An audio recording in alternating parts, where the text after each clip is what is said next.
Hi mga kabato! Meron kaming pa-question and answer portion ngayong hapon na to. Kami kasi meron akong guest. Handa na ba kayo? Handa na ba kayo? Drum roll please! Let's all welcome the resident nurse. Pasok! Pasok! Mag-hi ka muna sa mga kabats natin. Hello mga kabats. Kabats talaga. And ikaw na mag-introduce sa sarili mo. Hindi kilala na nila ako as the resident nurse. You can expect everyone. Ano daw pangalan mo? My name is JC. Siya pala si JC, ang aking resident nurse / Resident nurse. everything. Everything. So, I have questions here na hindi niya alam. Kaya, nasusurprise na lang siya. Okay. Are you ready? I was born already. Okay, question number 1. Gaano na katagal since na-diagnose ako ng CKD at gaano na ako katagal nagda-dialysis? Diagnosed with CKD 8 years. Pero kasi since diagnosis, hindi ka naman agad-agad nag-dialysis. So, di ba oral medication hoping na ma-reverse yung sickness. But unfortunately, yung oral meds hindi siya nag-work. So, you really need to undergo dialysis. And you've been on dialysis for 7 years, turning 8 years coming March 2026. God willing. God willing. Ano yung tumatakbo sa isip mo nung we found out together? Kasi since day 1 na nakaramdam na ako ng mga symptoms, yada-yada. So, kami na magkasama sa pagpapacheck up, ganun. So, what was running on your mind nung nalaman mo yung diagnosis about my sickness? My initial reaction was, huwag ka magpa-dialysis. Kasi, yung typical na notion nung mga tao na wala namang medical background is, once na mag-undergo ka ng dialysis, mamamatay ka. Naniniwala ako doon. Kasi, yun nga, even before, kahit nung bata ako, yun yung mga naririnig ko na kapag nagpa-dialysis, mamamatay na. And I think, yun nga, common notion ng mga tao kasi napasa-pasa na rin siguro.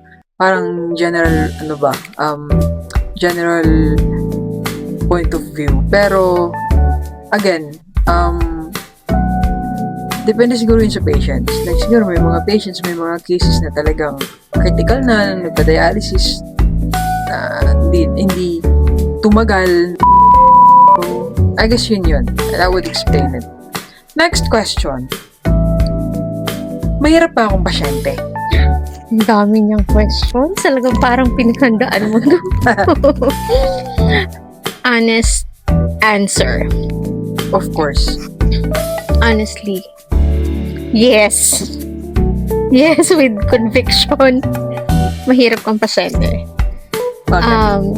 Kasi, dun sa sickness mo, maraming food restriction. As in, from fruits, vegetables, meat, dairy, lahat, maraming bawal. Plus, the fact that you're a picky eater. So, it's challenging kung ano yung ipe-prepare namin na food for you, kung ano yung kakainin mo. Kasi nga, may restriction na, plus picky eater pa, ano na lang yung ipapakain sa'yo. So, mahirap mag-isip ng, alam mo yun, uulamin or kakainin mo for the whole day. I'm sorry to be such a burden. Pero yun nga, that is true. I am a picky eater talaga. But I don't think I have always been. ngayon na lang, talagang sobra, and hindi ako nag-uulit ng ulam. Ganun kaarte. Ganun kaarte. Ayoko nag-uulit ng Ikaw lang naman yung hindi nag-uulit. Ako lang. So, ayun, I have to look for other. Kahit magprito ako ng tuyo, or itlog, basta hindi ako mag-uulit ng ulam. Ayun. So, next question. I would really appreciate an honest answer. Kasi, pag nagda-treatment ako, nagda-dialysis ako, you cannot expect all the time na it would be seamless. So, there would really be times na masama yung pakiramdam ko, may sumasakit sa akin. And it's not just a simple pain. It's excruciating pain talaga. Like, if I am being honest, there would be times na I would whisper na, Lord, ayoko na, kunin niyo na ako. Just because, it's so painful na talagang gusto ko nang mag-give up. So, ayun, nagiging irritable ako. Kaya, I can be a pain in the butt.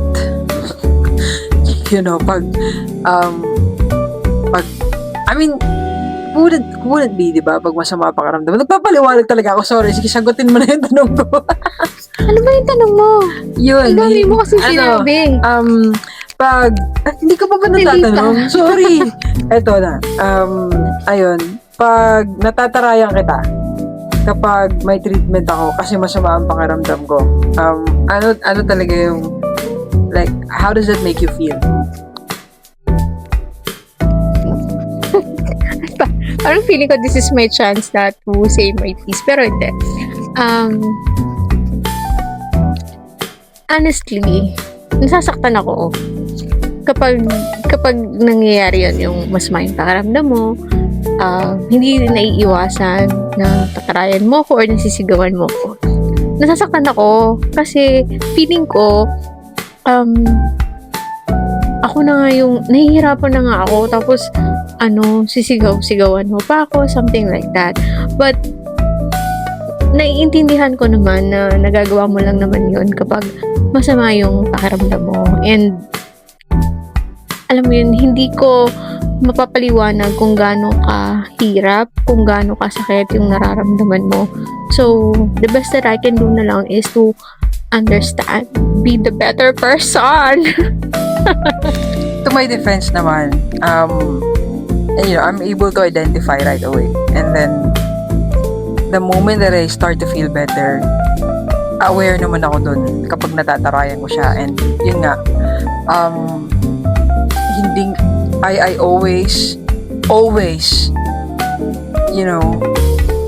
apologize and tell her na I wasn't really mataray to her, but it's about mataray to the moment, and then to whatever pain I was feeling, and then siguro kumbaga nagre-resonate na lang. So, ayun, I always apologize naman. Yun nga, sabi niya, doon lang naman ako nagtataray sa kanya.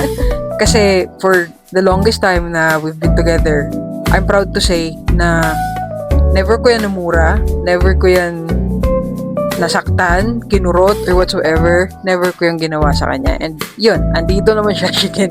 She can tell you otherwise if I did. So, ayun. I'm not proud of it, and it also pains my heart every time na nagagawa ko yun sa kanya. Kasi I'm fully aware naman na nagagawa ko yun sa kanya. And but I always explain to her na it's not like directly towards you. But yun nga, it's just so happen na may nararamdaman ako, and it's really painful, and sometimes talaga yung pain is it's out of this world. I wanna